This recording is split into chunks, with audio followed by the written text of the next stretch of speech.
Hello दोस्तों, कैसे हैं आप सब। स्वागत है आप सभी का कॉमिक वर्ल्ड चैनल पर। तो चलिए दोस्तों, शुरू करते हैं राज कॉमिक्स में बाकेलाल का हास्य कॉमिक विशेषांक कल्प वृक्ष का दूसरा और अंतिम भाग। बाकेलाल उस विशाल वृक्ष की छाया में जाकर विश्राम करने लगा।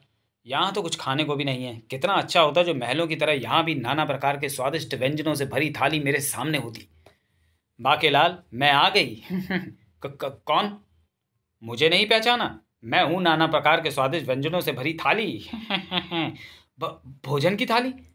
अरे ये तो सचमुच स्वादिष्ट भोजन से भरी थाली है। बाकेलाल, भोजन कर लो। कहीं ये भ्रम तो नहीं? फल का स्वाद मुझे साक्षात महसूस हो रहा है। कचर पचर। वाह, अब खीर का स्वाद भी मुझे महसूस हो रहा है। पूड़ियाँ भी हैं। डकार आ गई, पेट भी भर गया, तृप्ति भी हो गई। अर्थात थाली में रखा भोजन मेरा भ्रम नहीं था, असली था। ये असली असली क्या लगा रखा था? एक तो मैं तेरा पेट भरने आई हूं और तुझे मुझ पर ही भरोसा नहीं हो रहा। देख, मैं भी हूं, असली हूं। टना! अरे हाँ, थाली भी असली थी, किंतु ये भोजन एकाएक ही प्रकट कहाँ से हो गया था? भोजन तो चलो हो गया, अब शरबत भी मिल जाए तो आनंद आ जाए। आया रे आया, मैं शरबत लाया। शरबते रूह अफ़ज़ा, शरबते अनार, शरबते अमरूद, शरबते केला, शरबते अंगूर, शरबते ठंडाई। सबसे पहले शरबते ठंडाई पीता हूँ। वाह, सभी शरबत एक से बढ़कर एक हैं। भोजन हो गया, शरबत भी हो गया, अब विश्राम किया जाए। किंतु पथरीली ककरीली भूमि पर नींद कैसे आएगी? यहाँ एक शानदार शैया होती तो कितना आनंद आ जाता। मैं आ गई, मुझ पर चढ़ जा। नरम मुलायम गुदगुदी शैया भी आ गई। काश पंखा झलने और पैर दबाने को अप्सराएं भी आ जाती। हम अप्सराएं आ गईं। लेटिए, हम पंखा झलेंगी। लो, हाई स्पीड के लिए आप ये नॉब घुमा दीजिएगा। हम पैर दबाने आई हैं, मालिश में भी माहिर हैं, आप बस आज्ञा करें। अरे ये तो चमत्कार हो गया। इच्छा करते ही भोजन आ गया, शरबत आ गया, शैया आ गई, अप्सराएं भी प्रकट हो गई। आखिर ये सब हो कैसे रहा है?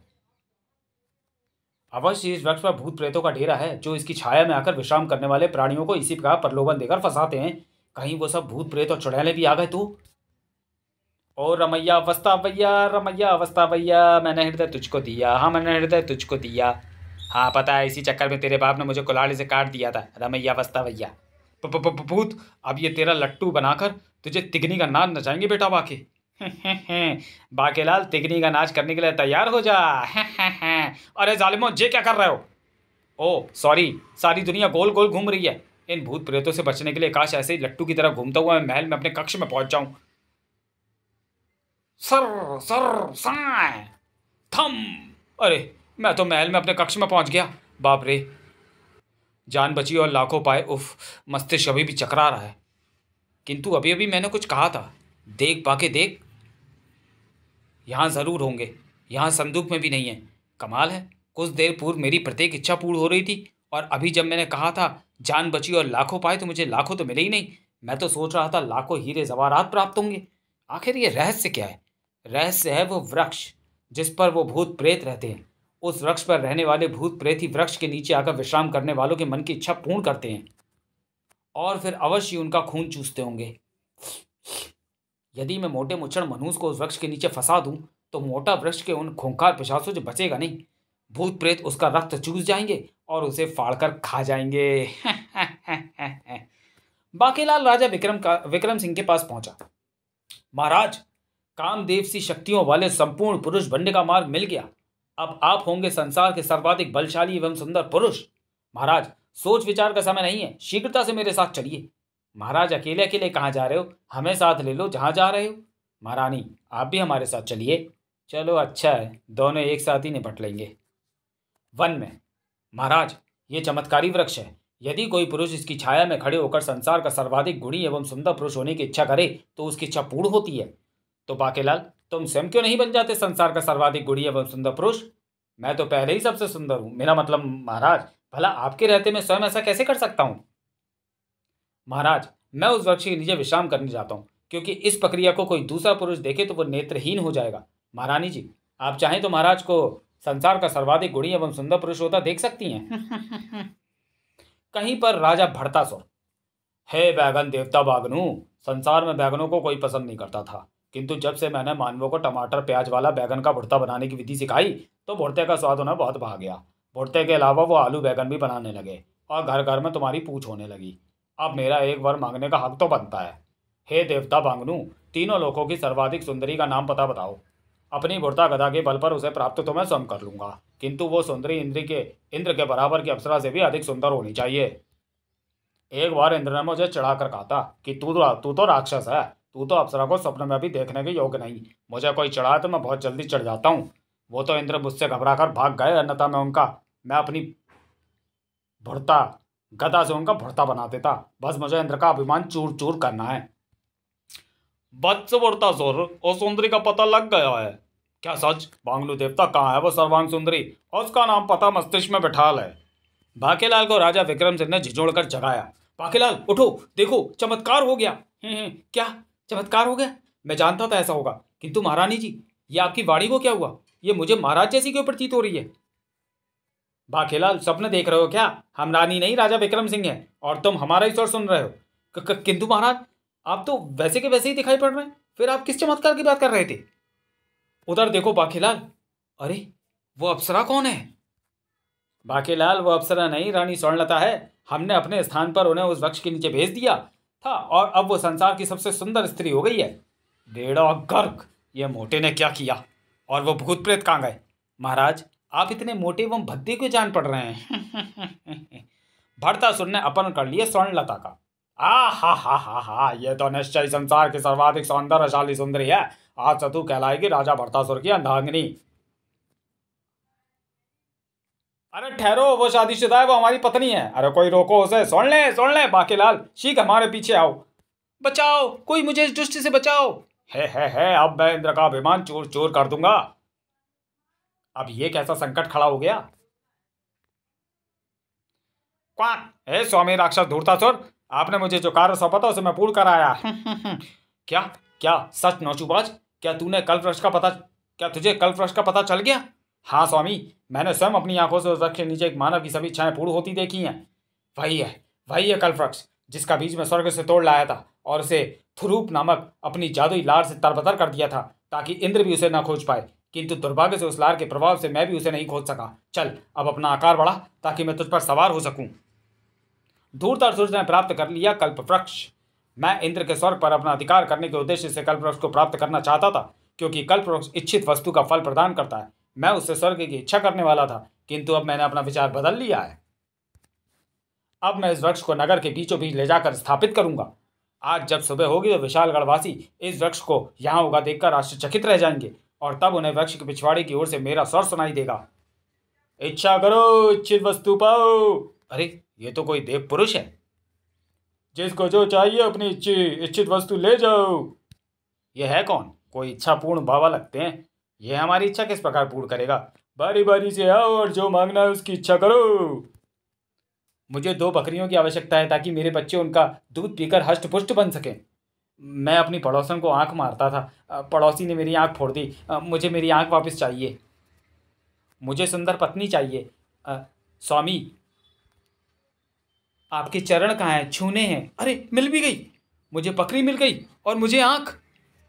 मुझे राजा जैसे सुंदर वस्त्र चाहिए। जो मांगोगे मिलेगा। मैंने मानवों को ईश्वर से बहुत कुछ मांगते देखा है, किंतु ईश्वर उनकी पुकार बहुत विलंब से सुनते हैं या कभी सुनता ही नहीं। इस प्रकार जब मैं उन्हें इच्छित वस्तु दूंगा तो उनका विश्वास ईश्वर की जगह मुझ में हो जाएगा। एक दिन संपूर्ण पृथ्वीवासी मुझे ही ईश्वर के समान पूजने लगेंगे, मेरे ही मंदिर बनवाएंगे, मेरा जागरण करेंगे। तब मैं इस कल्पवृक्ष की मदद से अपने लिए नए स्वर्ग की स्थापना करूंगा, जिनका भगवान मैं स्वयं होऊंगा। और यहाँ पृथ्वी पर मेरी काटू का सामना तो स्वयं इंद्र भी नहीं कर सकेगा। उधर वन में बाकेलाल, हमारी स्वर्णलता को वो दुष्ट राक्षस न जाने कहाँ ले गया होगा।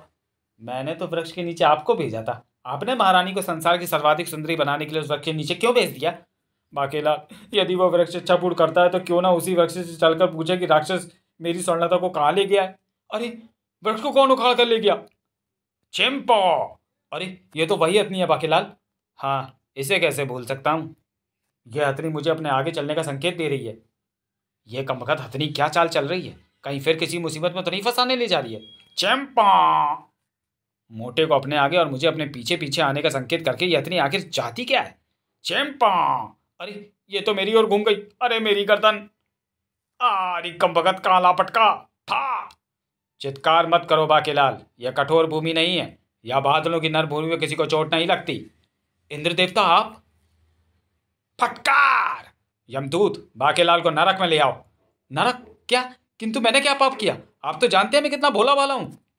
बाकेलाल, तुम्हारे कारण स्वर्ग और स्वर्ग की संपत्ति संकट में पड़ गई है। इसी पाप का दंड भुगतने हेतु तुम्हें नरक भेजा जाएगा। मेरे कारण? किंतु मैंने क्या किया? मैं तो संसार का सबसे निर्दोष एवं निष्कपट मानव हूं। अच्छा है स्वर्ग में कोई कौवा नहीं रहता, न तो काट लेता। ना तुम कल्पवृक्ष के नीचे जाकर आकर अपनी इच्छा पूर्ण करते और ना ही राक्षस धूर्तासुर को उसके कल्पवृक्ष होने का पता चलता। अब वो पृथ्वीवासियों के समक्ष भगवान बनने के लिए उनकी सभी इच्छाएं पूर्ण कर रहा है, किंतु लोग जो कुछ मांग रहे हैं उसकी आपूर्ति स्वर्ग से ही मुफ्त में हो रही है। वैसे उन्हें ये वस्तुएं तब प्राप्त होती है जब वे ईमानदारी से कठोर श्रम के द्वारा उन्हें प्राप्त करते हैं। छपा गायब। देखो वहां पृथ्वी पर कल्पवृक्ष के नीचे खड़े होकर किसी ने स्वर्ण मुद्राएं मांगी तो वहां स्वर्ग के खजाने से स्वर्ण मुद्राओं से भरा कलश गायब हो गया। दुष्ट धूर्तासुर भोली भाली प्रजा को भ्रमित कर एक नए स्वर्ग की स्थापना का स्वप्न देख रहा है। दूसरी ओर तुम्हारे कारण धूर्तासुर का छोटा भाई भर्तासुर स्वर्ग की अप्सरा से भी अधिक सुंदर स्त्री से विवाह करने जा रहा है। मैंने उसे यह वचन दिया था कि यदि उसे ऐसी सुंदर स्त्री प्राप्त हो गई तो मैं स्वर्ग का सिंहासन उसे सौंप दूंगा। मुझे विश्वास था कि ऐसा नहीं हो सकता, किंतु मेरा विश्वास तुम्हारे कारण टूट गया। अब नरक में तुम्हें खौलते तेल में पकाया जाएगा, कोड़ों से पीटा जाएगा, तुम्हारे घावों पर नमक छिड़का जाएगा। नहीं, मैं जो करता हूँ वो भगवान शंकर की इच्छा अनुसार करता हूँ। यदि आपने मुझे नरक भेजा तो आपको उनके कोप का भागी बनना होगा। तुम्हारी इस बात का क्या अर्थ है? वास्तव में मैं क्या कर रहा हूँ उसका पता आपको नहीं है। संसार को दुष्टों से बचाए रखने के लिए शिव भगवान मुझसे गुप्त सलाहें व सहयोग लेते हैं। कई हाई लेवल की बातें हैं। आप मुझे कुछ समय की मोहलत दें, मैं सब कुछ ठीक कर दूंगा। यदि ऐसी बात है तो फिर ठीक है, मैं तुम्हें 1 दिन का समय देता हूँ। तो फिर मुझे तुरंत राक्षस धूर्तासुर के पास पहुंचा दो। दूसरे ही पल, धूर्तासुर, तुम यहाँ एक नए स्वर्ग की स्थापना हेतु प्रयत्नशील हो और उधर तुम्हारा भाई भर्तासुर संसार की सर्वाधिक सुंदरी से विवाह करके इंद्र को स्वर्ग का भगवान बनने जा रहा है। क्या? नहीं, ये नहीं हो सकता। यदि उसने इंद्र का स्वर्ग हथिया लिया तो फिर मुझे नए स्वर्ग का निर्माण नहीं करने देगा। ठहरो, मुझे भी अपने साथ ले चलो। अरे बाकेलाल, तुम तो हमारे पीछे आ रहे थे, हमसे पहले यहाँ कैसे पहुंच गए? और ये वृक्ष भी यहीं पर है। ओ मोटा भी नौक की सीध में चलता हुआ आखिर यहाँ पहुंच ही गया। आइए महाराज, सवार हो जाइए उल्लू पर। फिर धूर्तासुर ने भर्तासुर पर भयंकर आक्रमण कर दिया। छोटे, मेरे रास्ते में मत आ भाई, नहीं तो तेरा कीमा बना दूंगा। बड़े, स्वर्ग का राजा केवल मैं बनूंगा। स्वामी! महाराज, शीघ्रता से जाकर रानी जी को यहाँ से ले आइए। जाता हूँ बाकेलाल। रानी! जा बच्चू, भर्तासुर गदा मारकर भर्ता बना देगा तेरा। महाराज, इस दुष्ट से मेरी रक्षा करें। बन गया तेरा बिना प्याज का भर्ता। खबरदार, ऐसा स्पर्श मत करना। अब आएगा मजा जब भर्तासुर मोटे का सिर फोड़कर उसका भर्ता बना देगा। किंतु ये क्या? ओ ये क्या? ये कैसी चमक है? ये इस स्त्री के शरीर में समाये अद्भुत तेज की शक्ति की चमक है। ओह, मेरा रूप पूर्ववत हो रहा है। यह दिव्य शक्ति केवल स्त्री के पतिदेव को प्राप्त होनी चाहिए थी। इस स्त्री से विवाह के पश्चात यही शक्ति राक्षस भर्तासुर को प्राप्त हो जाती तो वो तीनों लोगों में त्राही त्राही मचा देता। अब तुम चाहो तो केवल फूंक मारकर भी अपने भीतर समाई शक्ति से उस राक्षस का अंत कर सकते हो। अब बाकेलाल, ये उल्टी गंगा कैसे बह निकली? ओ मैं जल गया, मेरी गदा भी जल गई। होड़प्पा दा की हो। तभी बाकेलाल, मेरा स्वर्ग भी बच गया और धूर्तासुर नया स्वर्ग भी ना बना सका। तुमने जैसा कहा था वैसा कर डाला। मैं तुम पर प्रसन्न हूं। मैं तुम्हें वचन देता हूं, तुम चाहो तो महल में लगे तेरी फू नामक वार्ता यंत्र से एक दिन स्वर्ग की अप्सराओं से बातचीत कर सकते हो। किंतु हे इंद्र, यह हथनी आपके साथ क्यों खड़ी है? इतना तो बता दो कि ये कौन है? जब राक्षस धूर्तासुर कल्पवृक्ष का फल तोड़कर भाग गया था तो मैंने ही इसे कल्पवृक्ष की खोज में धरती पर भेजा था। वास्तव में यह हथनी ऐरावत की छोटी बहन मूली खा के पदावत है। और मुझे मूलियाँ खाना बहुत भाता है। बेड़ा गर्क! अब पता चला कि उस वृक्ष के नीचे मेरी इच्छाएं क्यों पूर्ण हो रही थी और मैं उसे भूत प्रेतों की करामात समझ रहा था। यदि मुझे पता होता कि वो वृक्ष कल्प वृक्ष है तो मैं उससे विशालगढ़ का राजा होने की इच्छा करके राजा बन जाता। बाकेलाल, आप पुच्ची तो दे ही दे। महाराज, पहले मूलियाँ खाइए, फिर इस बदमाश की पुच्ची लीजिए। समाप्त। तो चलिए दोस्तों, वीडियो को यहीं समाप्त करते हैं और मिलते हैं बाकेलाल सीरीज की किसी अगली कॉमिक्स में अगले वीडियो में। तब तक के लिए धन्यवाद।